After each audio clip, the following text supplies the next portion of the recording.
failure.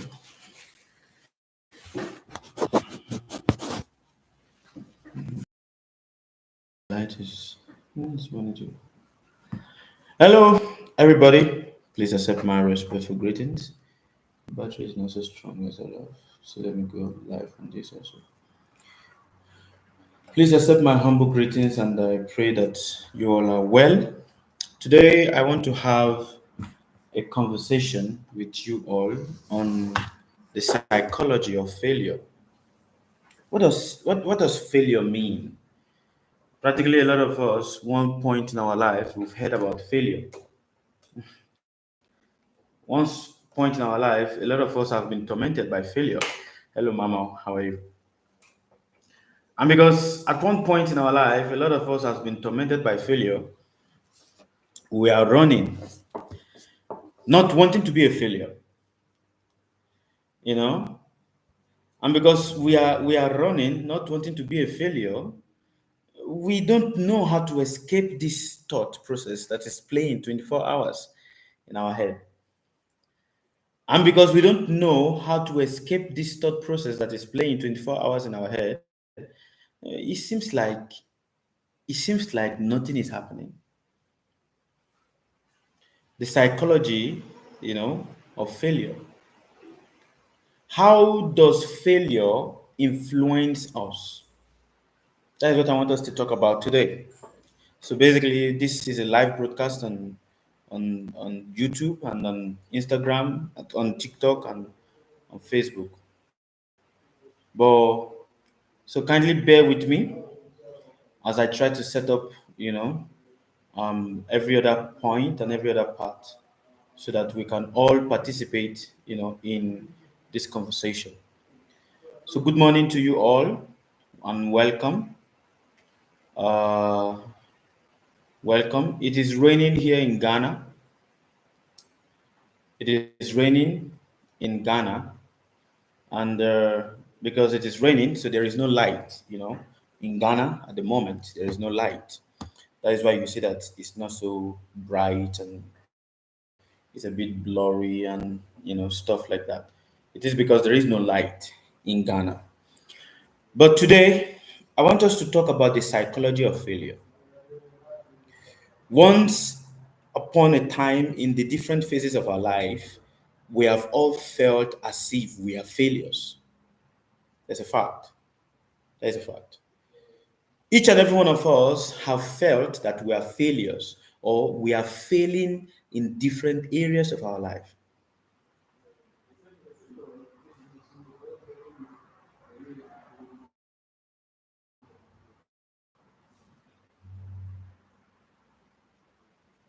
And because we felt that we failed in different areas of our life, so many of us are bound, So many of us we are what? We are bound by this feeling, this emotion. We have become a slave. Many of us we've become a slave to this feeling, this emotion of failure. We've become a slave to it. And even surprisingly, a lot of us will become very attached. We've become very attached. So now what is the psychology of failure? And how do we understand it in a more holistic manner? How do I understand my failure in a more holistic manner? How do I understand everything that is happening in my life in a more holistic, you know, manner? How do I understand it so that when I see everything that is happening in my life, I don't get carried away by the things that is happening in my life? Failure. Failure in relationship, failure in education, failure in in finance, failure in health. So there are different things and different areas of our life that we feel that we are failures in. Some of us we feel that we are failures because we are not good parents. Some of us feels that we are failures because we are not able to provide enough finance. Some of us feel that we are failure because we are not good children, or we are not able to take care of our parents the way we desire to take care of our parents. So we feel like, oh, I'm such a failure. The psychology of failure is to help you understand your own unique contribution into the world. I want everybody to please listen and listen attentively. The psychology of failure is to help you understand your own unique, your own what? Unique connection, contribution to the world. Now, I want this to be an interactive class, so I might be asking some questions, and I will appreciate you if you guys can, answer me whenever, I'm asking questions. Which area of your life do you feel that you're a failure? Can you guys be quick? Just type and tell me. On you guys on YouTube, you guys on Instagram, on TikTok, and on Facebook. There's not much people here for now, but you guys, in which area of your life do you feel that you're a failure? Career, with my children. Ah, thank you. Thank you very much for being truthful. Financially. Thank you very much for being truthful. So you see, I was not a mother. See, Sherry Berry. Thank you. Careers, frankly. Thank you. Ah, So you see, in different point of our life, there's something we are carrying all the time on our head that we feel that what? Oh, if I have done this better, I would have been in a better situation. If I have done this, or if I have had this, then maybe my circumstance would not be the same. If I have done this, if I have not done this, maybe my circumstance would not be the same. Thank you very much, Mr. Charles. That is assuming. Charles, I recognize you. So all of these are things that we carry 24 hours in our head. The psychology of failure is for you to understand the way your brain works. You see, the brain works in two ways. And what are the two ways that the brain works? One, the brain works in what? It functions in reward and estimation.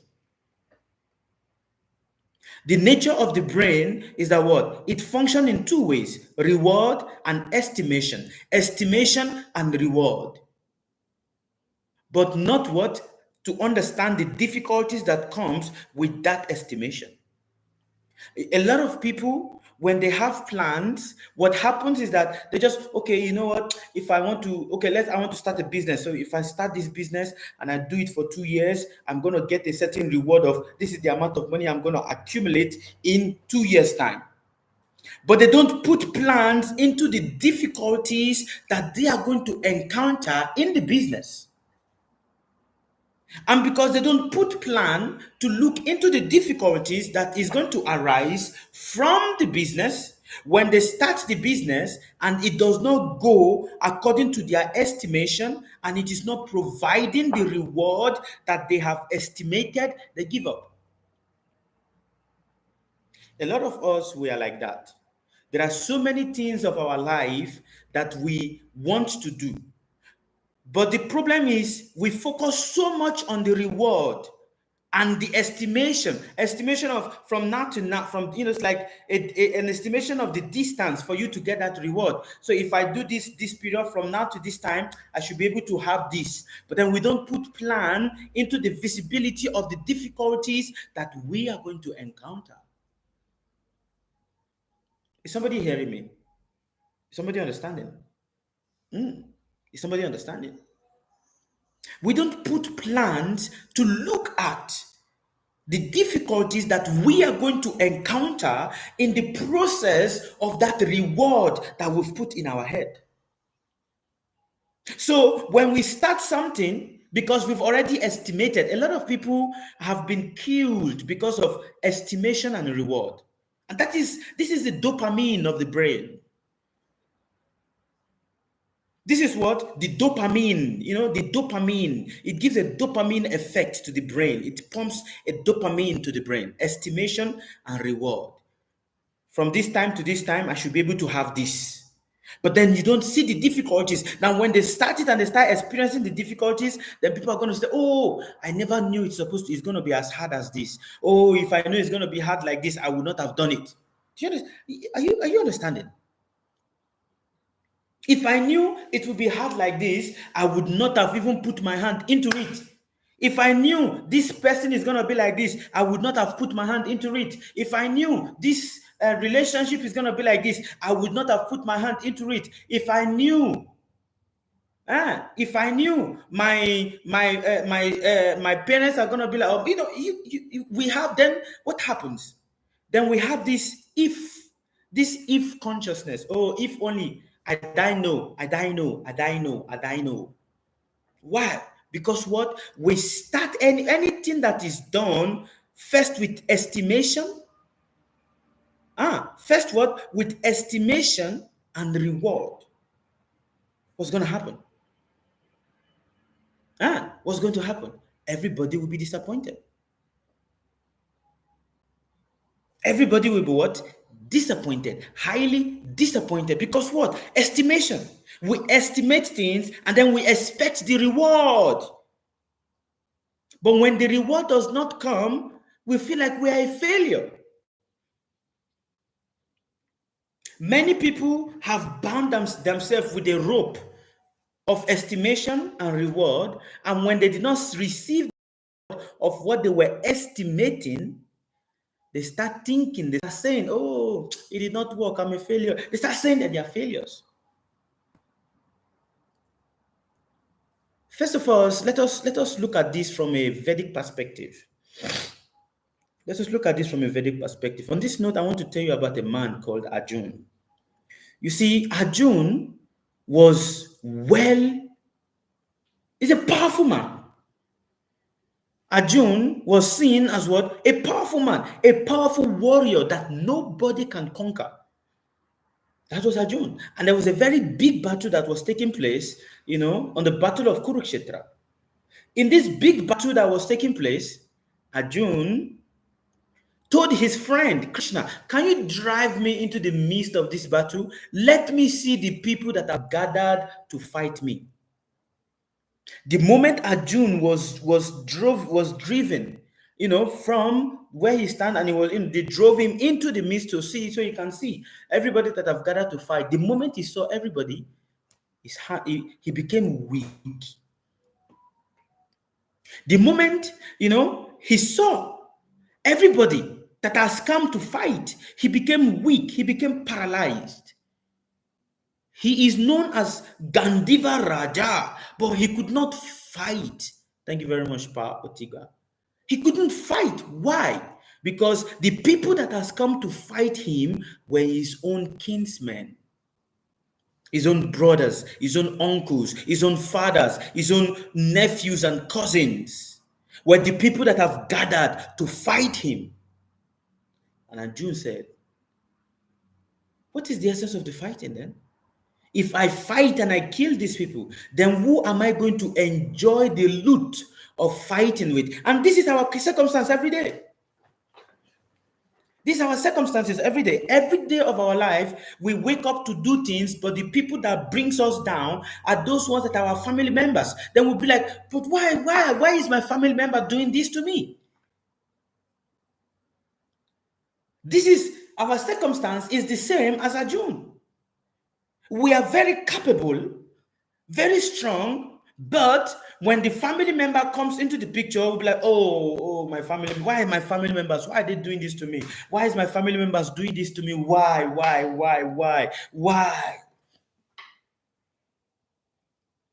And then we lose composure. We do what? We lose composure. We don't know what to do anymore. We become bewildered. We become fearful. That is the situation with Arjun.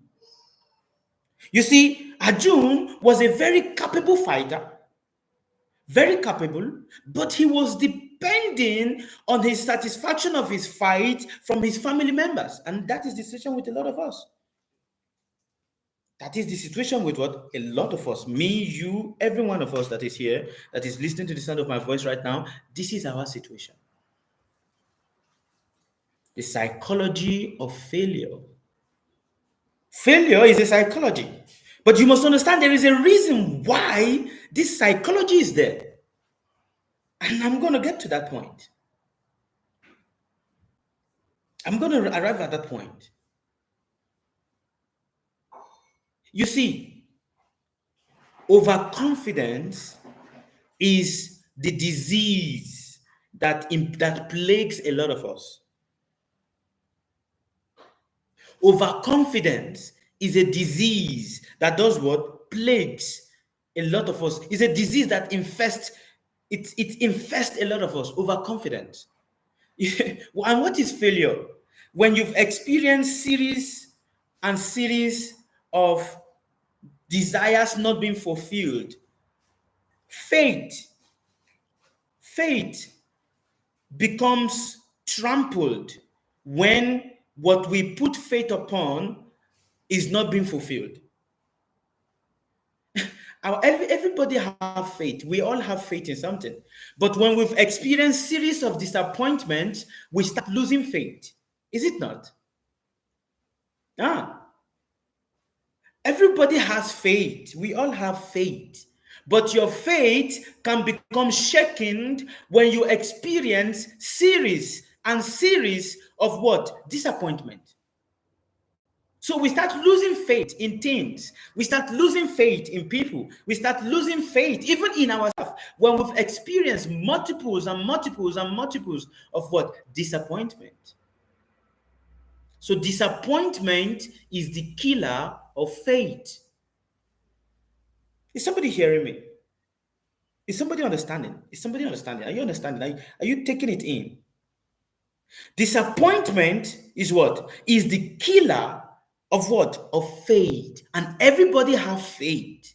At one point or the other, we all have faith. But because of multiple series of disappointment, our faith has become killed. We have faith in humanity. We have faith in people. But when we experience multiple series of disappointment, and what are the multiple series of disappointment? A person wants to go for an interview, has faith, God is going to help me, God is going to help me. But when you go for the interview and you got rejected in the interview, be like, oh God, why did you not help me?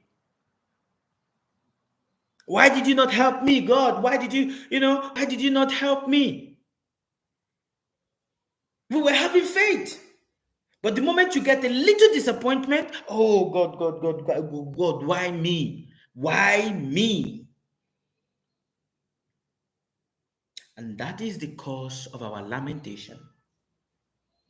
That is the reason why we are always lamenting and we are never happy and satisfied. Because what? Disappointment in faith. What did I say? Disappointment in what? In faith. And do you know the most unique thing about life? The most unique thing about life is that we are not contented with our failure, but we are okay with other people's failure. And that makes us selfish. That makes us what? Selfish. We don't like our failure, but we are okay with other people failing, so long as it is not me. That makes us what? Selfish. We are all selfish. We are all what? Selfish. Because what? We don't want no, so long as it's not me that fails, not a problem. Other people fail, good. So long as it's not my children did not fail, okay, no problem. Other people's children fail, all right, no problem. Oh, sorry for them. That's what we say. But when your child fails, oh, why my child fail? Why? When you fail, oh, why should I fail? You see that? So failure, success is good, but success makes you selfish. Is somebody understanding? Is somebody hearing? Success is good, but success makes you what? Selfish. It makes you selfish. That's a fact.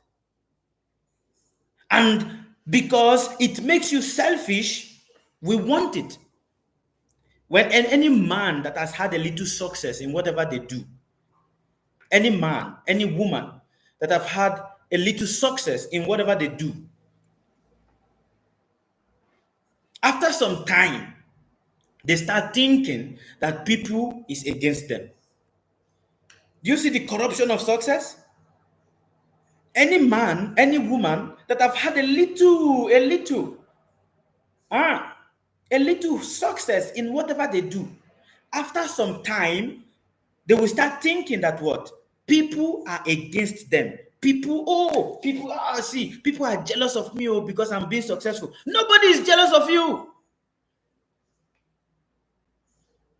That is one thing you find in the midst of everybody. That is what? That is just having a little thing. Oh, you've traveled for a little while. Just because you travel for a little while, it start done. Oh, people are jealous of me because I traveled. The hell is that?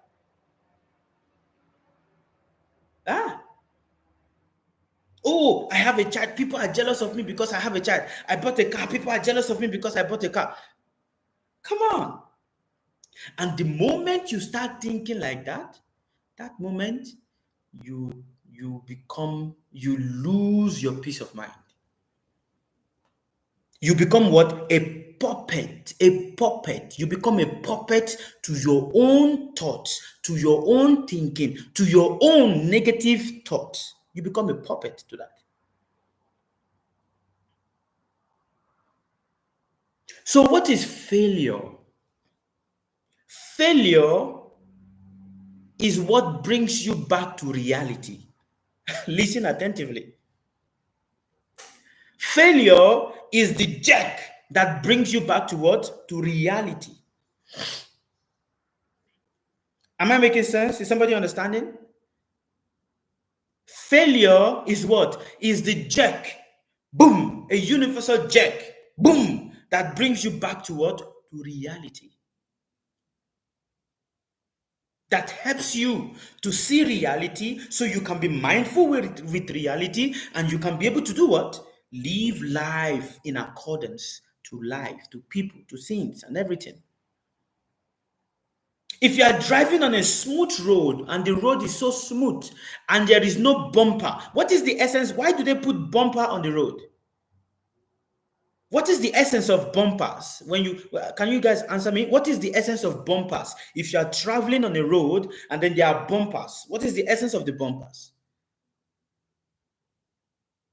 To avoid speed, to break your speed down. So that what? You don't get accident. To check your speed, to reduce the speed. That is a fact. So that you don't do what? You don't get accident. At the same time, when you are driving in a road and there are so many potholes, when you're driving. What does that potholes do? That potholes psychologically helps you to reduce, so that what? You don't dent your car, you don't spoil your car. You drive gently. But if there's potholes and you're just what's gonna happen? Your car is gonna break. You are gonna break. Everything's gonna be accident. So speed is the failure that life brings to you. No, not speed, sorry. Bumpers, potholes is the failure that life brings to you to check you from overspeeding.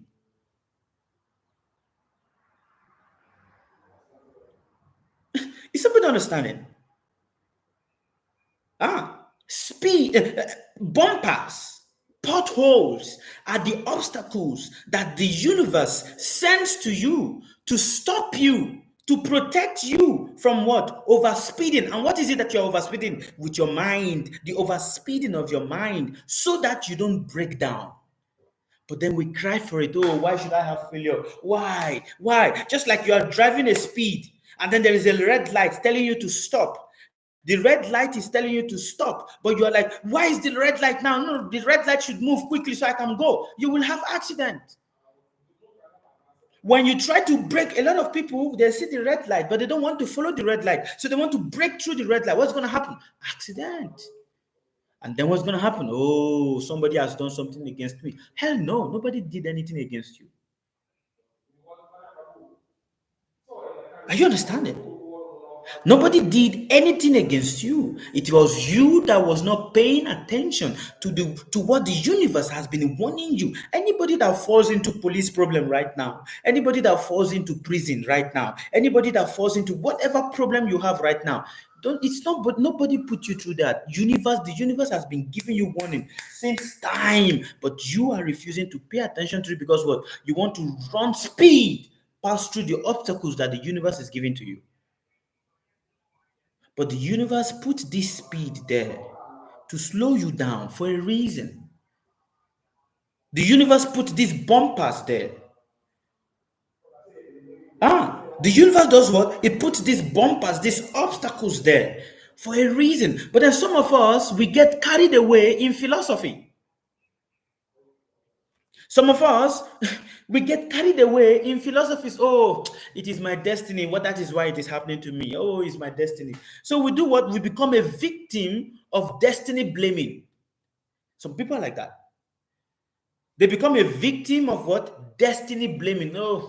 Oh, what kind of a destiny is this? Why my destiny is like this? Why? Every time I plan something for something to work for me, but it's not always working. What kind of destiny is this? Why is my destiny like this? So they become what? A victim of destiny blaming. Philosophy. They get carried away with what? The victim of blaming their destiny. Oh, what kind of destiny is this? God, why did you give me this kind of destiny, God? Why?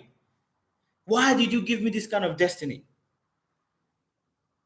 Why? And I know that many of us here, we have also blamed our destiny for one thing or the other, isn't it? Be truthful. Be truthful, isn't it? Huh? Haven't you? We become a victim of destiny blaming. We become a victim of ancestral blaming. Oh, what kind of ancestor is this? It is in my ancestor like that. That is why this is happening to me. What kind of my ancestors? Why is my ancestors like this? What kind of ancestors are these? We become a victim of destiny blaming, ancestral blaming. And hence, we don't make progress. We don't, because what is there? Failure is coming to show you how to make progress, but we don't want it.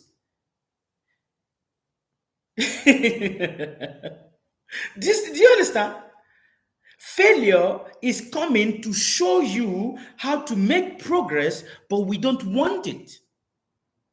No, I don't want this. I don't want but that is what the failure is trying to show you. Is actually showing you how to make progress. Because there is no one that has never made progress without failure. Is somebody understanding? There is no one that has never made progress without failure.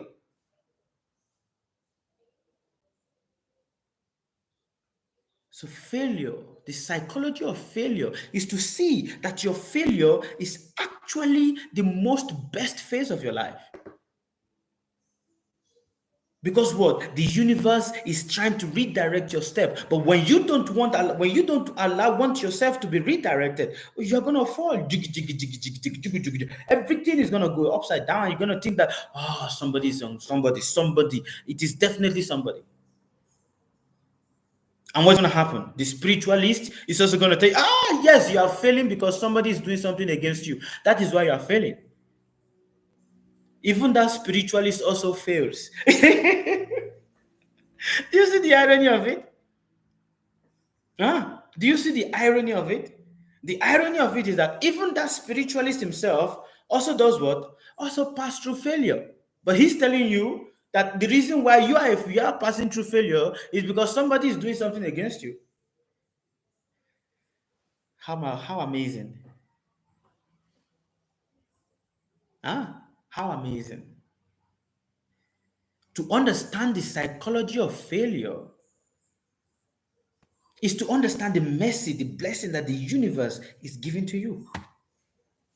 You see, a lot of us, we get depressed. Why do we get depressed? When the anticipation of success is not coming, we'll get depressed. When the anticipation of, oh, I want money, I want wife, I want child, I want some success. Some people right now are in foreign countries. Some people right now are starting a business. Some people right now are, planning on a journey. Some people are trying to go to school. Some people, so many things a lot of people are trying to do. And then they are anticipating a certain success. But when the success does not come, they become depressed. They start thinking, oh, why? Oh, why? God, why is it going to happen? When? Because we become depressed, we become because what? Anticipation blinds you. When there's anticipation, it does what? It blinds you. It blinds you from the grace of God. Let it enter your head. When you anticipate so much about something, and that is the nature of the brain. It's the nature of the brain. The nature of the brain does only two work. You see, this is your brain. This brain, it does only two work, nothing more than these two. And what is it? Estimation and reward. Everything that you are doing, even right now that you are sitting down here with me, your brain is doing something. Okay, let me listen to Baba because I'm going to get a reward of something, either a knowledge. But now there's an estimation. Let me listen to Baba for some time. Let me stay here for some time. Let me hear what he's trying to say for some time. So everybody we are dealing with, we are always estimating. Okay, this hour to this hour, this minute to this minute, this point to this point. And then this is the reward that is going to come from it. And when that reward that we are anticipating because of our estimation does not come, we say, no, this is bad. We give up. And this is where a lot of people that have started businesses, this is where they have failed. Because they don't look at the obstacles that is going to come to them. The brain will not even show you, the brain does not show obstacles. It doesn't. It only does two things. And it just does to estimate and reward. That's all. Estimate the distance. Okay, I want to travel from here to London. Okay, what is the distance? Okay, from here to here. Okay, and then what am I going to get out of it? That is it. The brain is very addicted to reward. Is somebody hearing me? Do you understand it? Am I talking to somebody? The brain, and please, I want you to listen to me with proper intelligence, not with emotion. The brain is very addicted to reward. And when the reward is not coming, the brain gets shrink. It shrinks the brain. The brain, then you start feeling, I don't know, I'm having so much headache. Why? Because what? The reward that is anticipated based on what?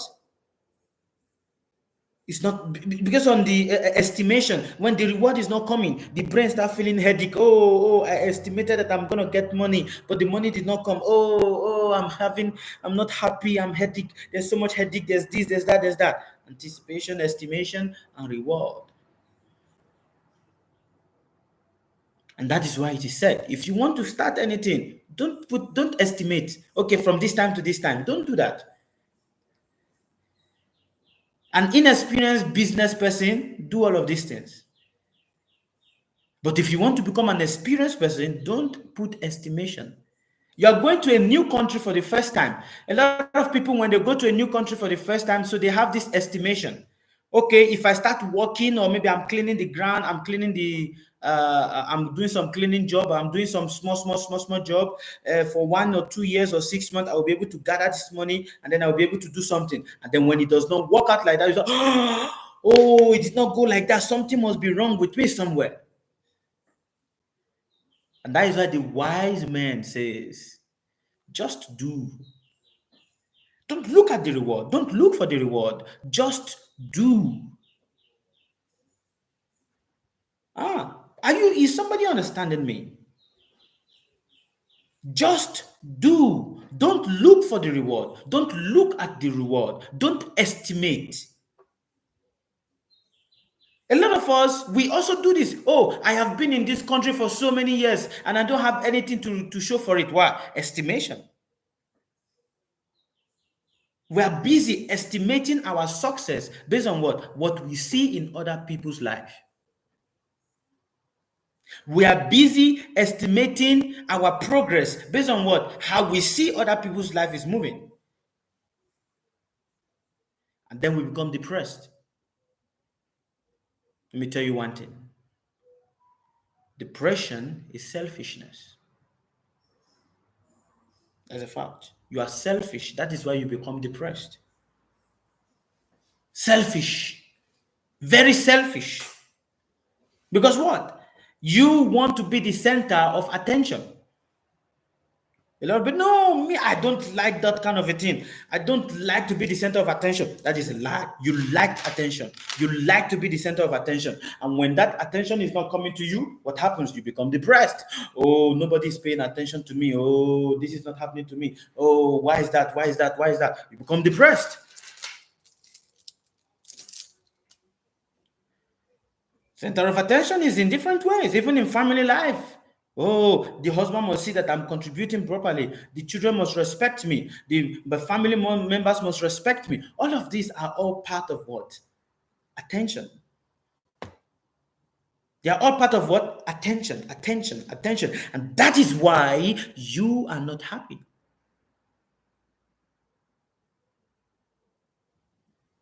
That is why you're what? You are not happy.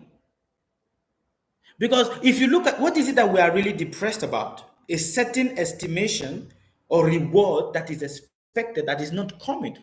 You can't say, oh, I'm depressed because the word is not good. That is also selfishness.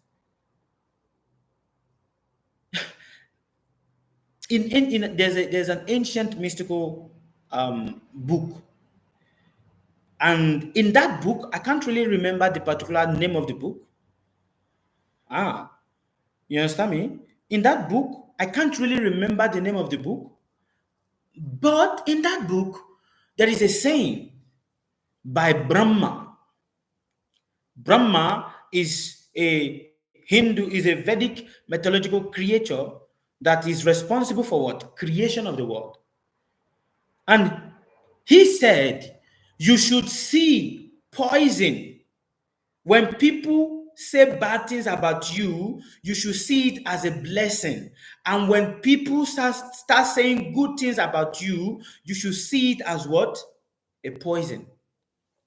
Do you know what that means? He said, you should, oh children of man, oh children of man, you should see when people speak ill about you, when people criticize you, when people speak bad about you, see this as a blessing. But when people start speaking good about you, when people praise you, when people say wow, wonderful things about you, see it as a poison. What does that mean? Who can analyze? Why can you guys tell me something about that? What do you think that means? See praise as a poison and see chastisement as a blessing. What does that mean?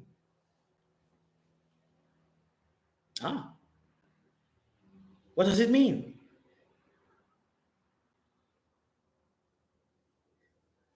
What does it mean? What are the internet keypad fast writers here? Nobody is typing. I'm not seeing any internet keypad fast writers. What does it mean? When people speak bad about you, be grateful, be happy. See it as what? A blessing.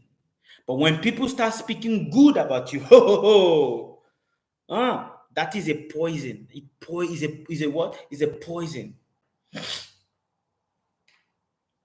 Praise makes you comfortable, lazy. It's going to inflate our ego negatively. Very good. It reveals one's ego. That is nice. That is nice. That is nice. When people speak bad about you, your ego does not like it. The ego does not like it. When people speak bad about us, the ego does not like it. The ego gets bent. Oh, it's like an arrow that is piercing your skin. But that is good for you. If you are in a place, if a person wants to kill you, listen and listen attentively. If a person wants to kill you, they will love you so much. Do you know that? Eh? Criticism makes us. That is true. Do you know that? If a person wants to kill you, oh, they will love you so much. And it is the place that you feel extremely comfortable. That is where you make the biggest mistakes. The places you feel extremely, very, very comfortable is where you make the biggest mistakes of your lives. But those places where you are very cautious, you don't make mistake there. You don't make mistake in places where you are cautious. But when you're very comfortable, oh, you make a lot of mistakes.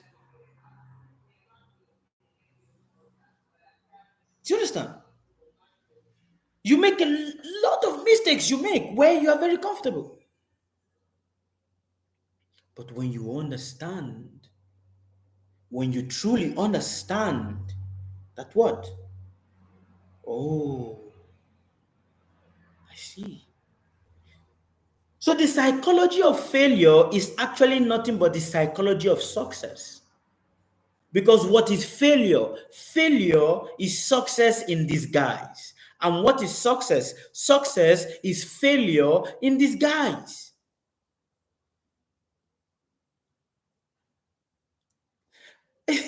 Somebody understand it?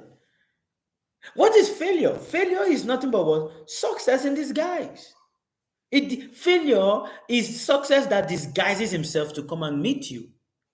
So if you are passing through failure in your life right now, oh, congratulations. Yeah, the battery is down. If you're passing through failure right now, congratulations. Congratulations. The problem is most of us will become too unnecessarily overconfident. And the universe does not want you to do that. There have to be what tempers your energy. All right. I'm open for questions now. Any question? Please ask me your questions. I'll be happy to attend to your question. Any question?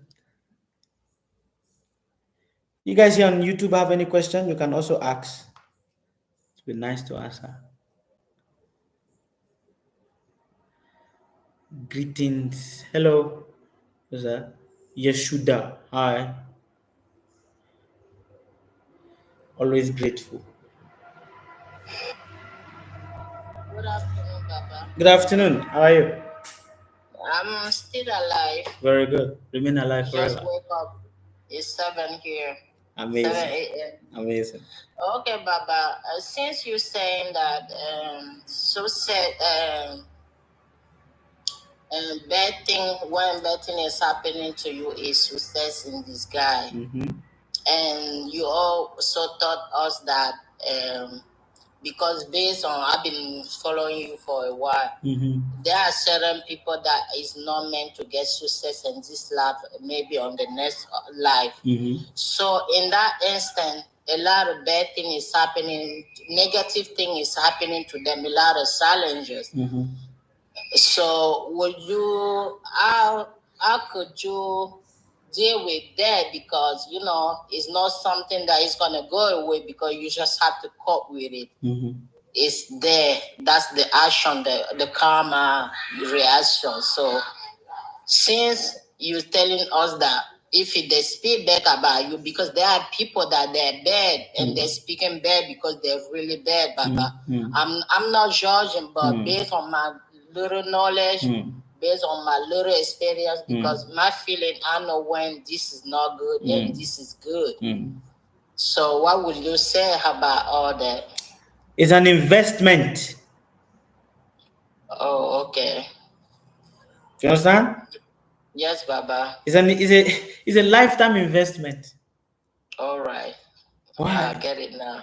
It's an investment because what? It's a seed you are planting, but the thing is, you are not going to receive the reward now. Okay. But it's an investment. And that is why the ancestors always say, in everything you do, be grateful. Okay, yeah. You understand? Why? Yes. Because gratitude is the ladder that helps you to grow. What did I say? Gratitude is the ladder that helps you to grow. Voila. Okay. But that is what a lot of us we don't have. Because we feel entitled to the universal energy. That's the problem with a lot of us. A lot of us, we have a sickness of entitlement. You understand? And because we have the sickness of entitlement, we are not grateful. Oh no, we just live life like that. But we are not really grateful. That's true. Because we automatically expect that because you are a worshiper of God, good things should only come to you. Yeah. And some of us, we even, because, I'm worshiping my ancestors, so yes, good things should always come to me. No, that is over entitlement. You are not entitled to that. What you've been given is a grace. Okay. But when we start becoming unnecessary over entitled, the universe is going to humble us. Do you understand? Yes, Baba, I do. Very good. Very good. Any other question? Yes, Baba. Oh, my thought process. Oh my goodness. It's okay. I'll come back. No problem. These kids make me. No problem. Yeah, I'll come back. All right. Thank you. All right. Any other question?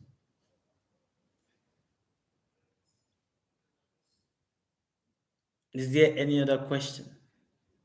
You guys here on YouTube, you can also ask. I'm not seeing any question here. Any other question for us? So you guys can check this video. It's on YouTube. Normally I'm supposed to put it on Facebook, but my mobile phone for Facebook, the battery went off because there's no light. So it's on YouTube. You guys can check it on YouTube. The YouTube page, is Sukadeva Goswami. That is the YouTube page. You can even get it on my bio. All right. You said depression is selfishness.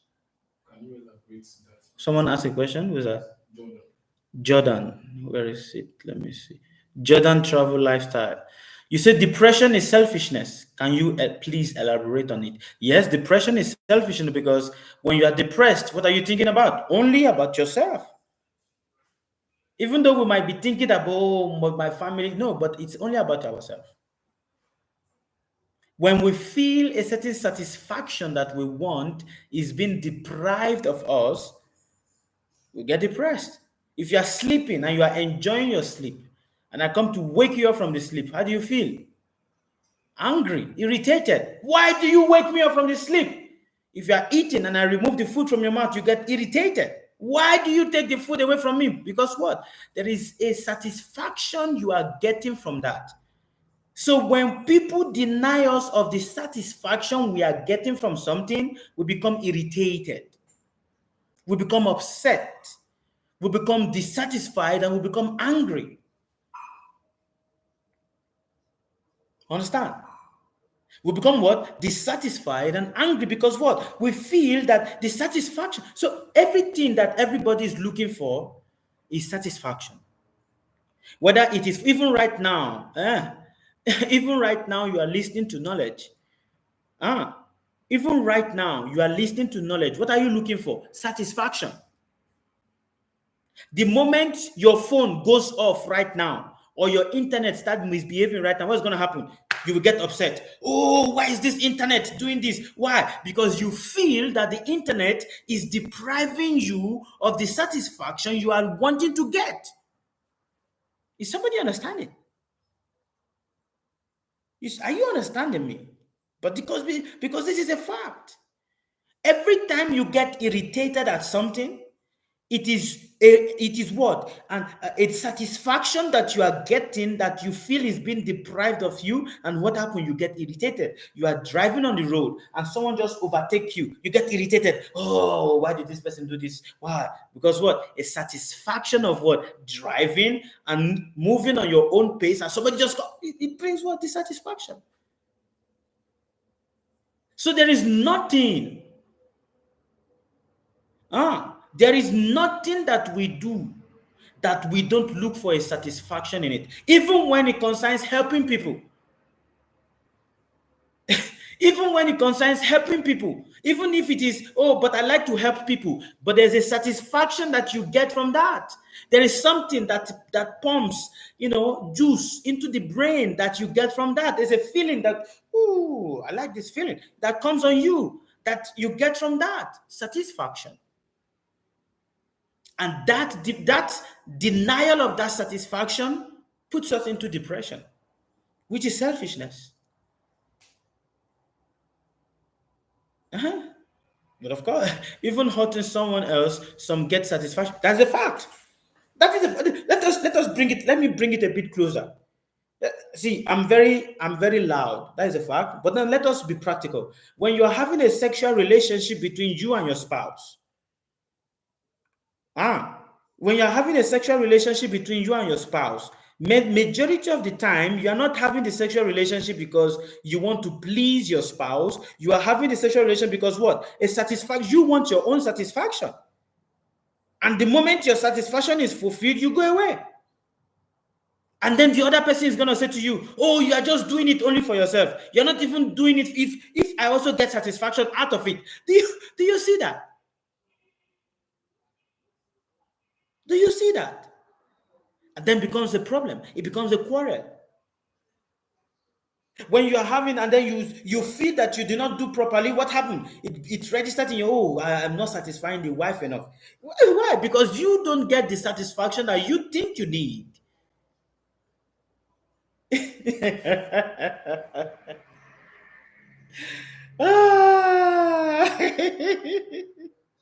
So there's a question here on YouTube.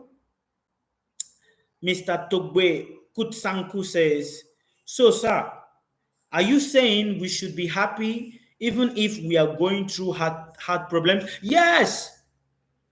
That is when we should be most joyful. Because what? Whatever hard situation you are doing right now is always leading you to somewhere better. But when everything is going smooth for you, understand that there's a problem that is waiting around the corner. That is the truth. That is the truth. And then because people don't always prepare that there's always a problem that is waiting around the corner, when the problem comes, they start running around. Oh, somebody help me. Oh, somebody help me. But you should know. All right. So I think I've answered that question. Myrin U99. I feel your eyes. I feel like they can see my heart. But of course I can. You don't know? Asha Karma, thank you for humbling me. Thank you for listening. Suzette. Not all cases. Example, when your mind overwork, too many things at once to do for the brain. No. There is nothing as an overwork for the brain. What is just there is a certain satisfaction or a denial of the satisfaction that is not coming makes us feel tired. You don't get tired in doing what you love. You get tired in when you are doing what you are doing, and then it seems like you are being pressurized. Why do you get tired washing plate? I've not seen anybody that does not get tired washing plate. When I was a child and I'm washing one plate and then they go and bring another plate, I start getting irritated. Why are you bringing more plate?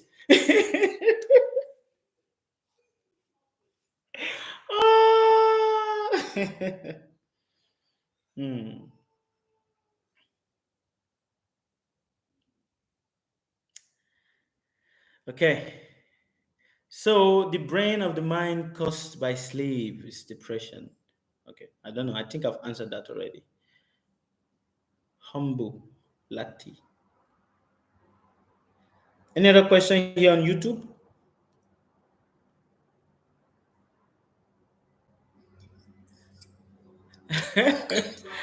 Hi. So Papa, I was listening from the start. So you were saying that whenever failure comes around, we should embrace it because of the blessings that it has in disguise. That's what they're saying. But of course. All right. So, Baba, what if someone started out on a journey? This journey should bring success. We really don't know because we shouldn't live in the future, but there is obstacles that are giving signals as though you shouldn't do this. Should we fight against it or should we just allow it to flow? Just allow it to flow. Just allow it to flow. You see, the problem with people with us is that what is troubling us is there's too much word vocabulary in our head. Do you understand? Yes, expectations. And everybody is always using a word vocabulary to confuse us, to make us feel some certain emotion or certain things, just word vocabulary. So we get lost in the jungles of word vocabularies. No, when you have problem, fight it because you need to be strong. It's just word vocabularies. See how word and the vocabularies that are used by people condition the intelligence, condition the way we look at life, where life is so simple. Okay. There are always waves on a sea. If you fight against the waves, it is going to bury you. If you go with the waves, it will take you to a destination you never even imagined you're going to be. Yes. I don't know. Does it make sense? Because there are times when you have a particular thing to do, but then there's obstacles there, but that thing needs to be done. So you would want to say you have to persist to get it done. I am asking if, getting it done means giving up or just try again. I don't know how to approach it. Maybe I don't even know how to state my questions because at times we would want to say, try it another way or try again. So I'm asking, should we try again or just let it go? I understand your question perfectly. Okay. Let me answer it in this way have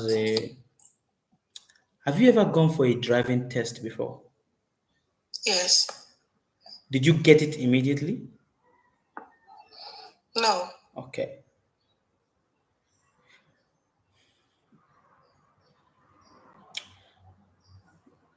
When we have something to achieve or we are working towards something, or let me use the driving test because let me use myself. The first time I was going for a driving test, I was very, very confident that I'm going to get it. Why? Because I have driven before. Oh, is it not driving a car? It is easy. How is that going to be complicated? But I failed. The next time I was like, no, I failed. I'm going to try it again. I failed again. When I failed the second time, I was like, okay, all right, I have tried this. I'm not removing it from my mind. It's something that I need to do, but let me just keep it aside for now. I'm focused on other thing and I'll come back to it later. After doing that, after leaving it for some time and coming back to it later, I passed. Yes. Do you understand what I'm trying to say? Yes, I just get it now. The problem with us is that when we fail, we want to immediately try it again because we're thinking that, oh, okay, this is what I did. So we want to immediately try it again. But the universe is telling you, you failed. Take a pause. Give it time. Voila. Take a pause. Do other things and then come back to it again. And even if you do fail at that time, not a problem. Don't put it too much in the head. Some people, they keep getting failed back to back, back to back. Why? Because when they fail, immediately they want to try again. Yes. You understand? When they fail, what happens? Immediately they want to try again. And what's happening? You're not giving yourself time to recoup.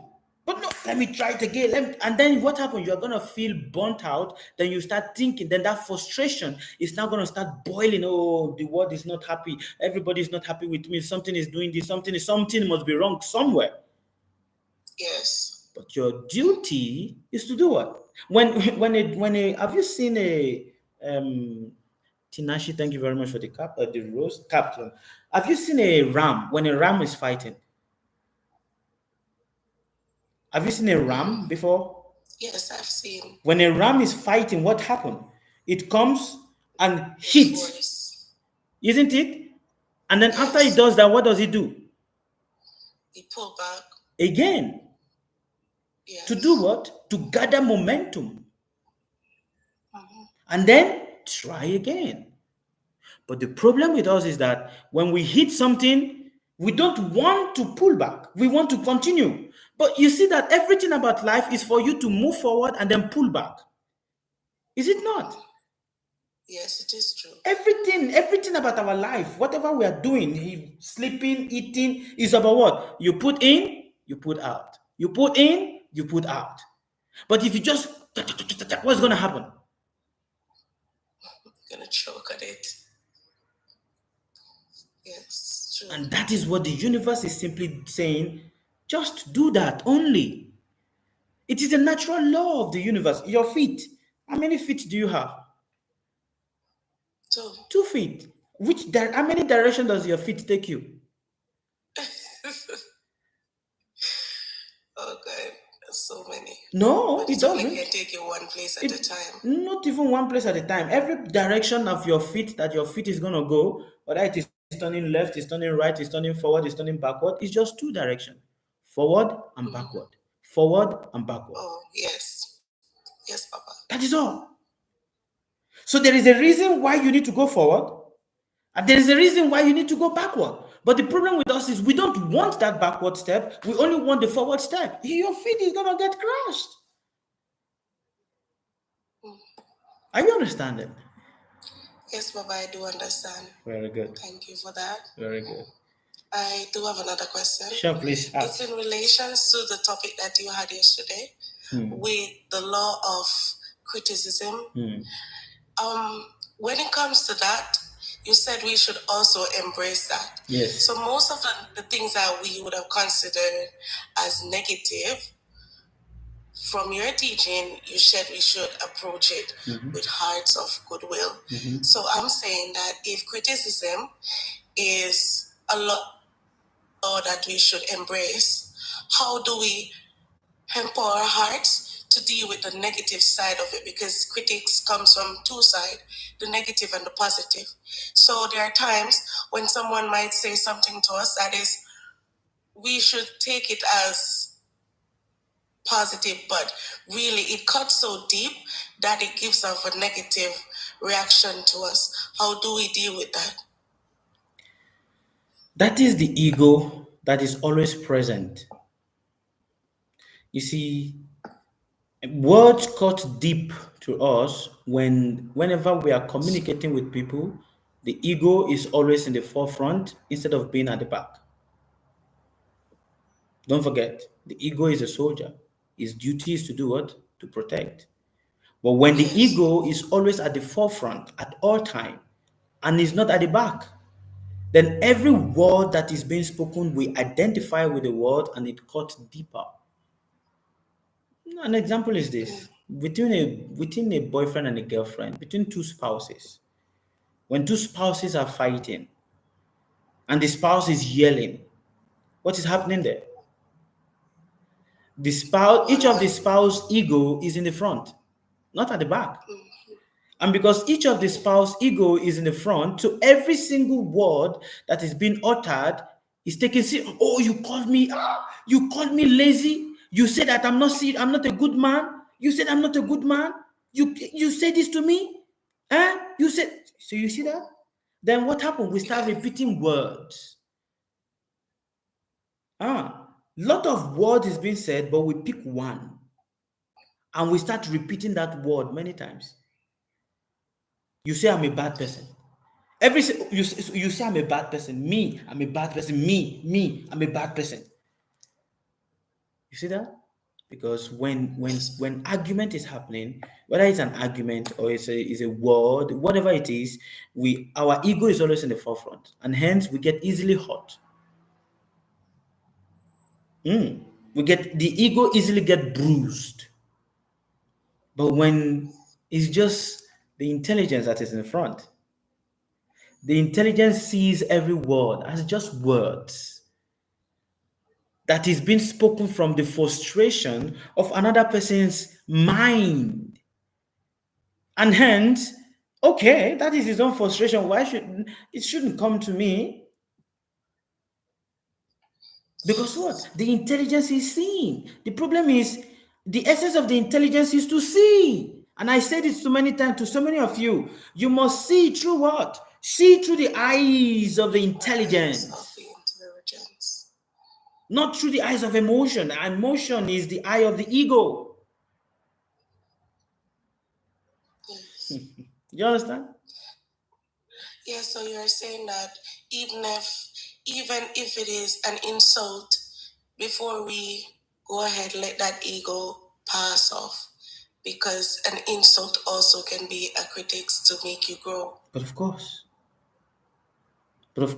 there is no one here that have not been insulted, and that insult was a fuel for them to grow. But then the people that people insult and they don't use that insult as a fuel to grow are people that are too egoistic. Their ego is too loud, too heavy, that is pulling them down, is pulling their creativity down. Henry Ford. Do you know Henry Ford? No. The creator of Ford Motors. Have you seen the Ford car before? Yes, I have seen the Ford vehicles. Do you know that he's an illiterate? No. Yeah. He didn't go to school. He did not even finish 5th standard. Wow. He was such an illiterate that other people, the only thing people were saying against him was they were using his illiteracy as to hit him. Mm-hmm. But if every time people insult him, he said, well, he sees that as what? As a fuel, an impetus. Yes. But all of us, many of us here, we have our head. Our head is as thick as a coconut.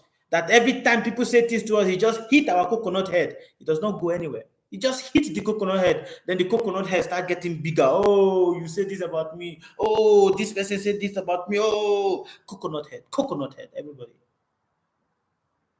You should not have a coconut head. Well, I had struggles with all that, so I'm working on that.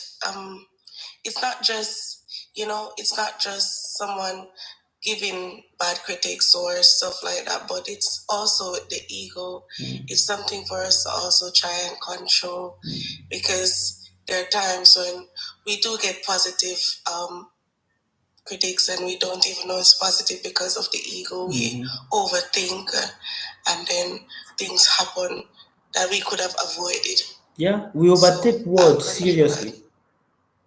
We overtake words. Yes. Seriously. We overtake word. We put too much importance. It's just words. When you're reading a letter on the computer, it's just word. We're like, oh, he's saying this. It's just word. Just words. But we allow those words that does not even have any meaning to become a rope. People have become slave to words.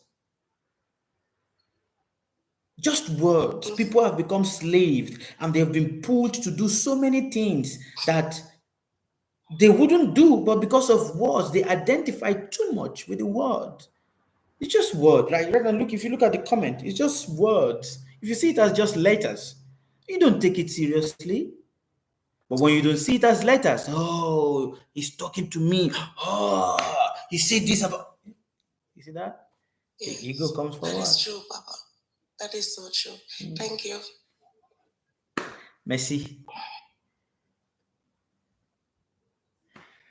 All right. Any other question? Is there any other question?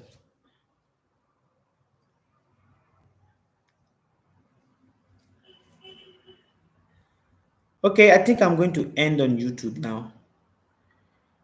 Thank you. Bye-bye on YouTube. End stream. Your stream will stop immediately and you will no longer be live. All right. End stream.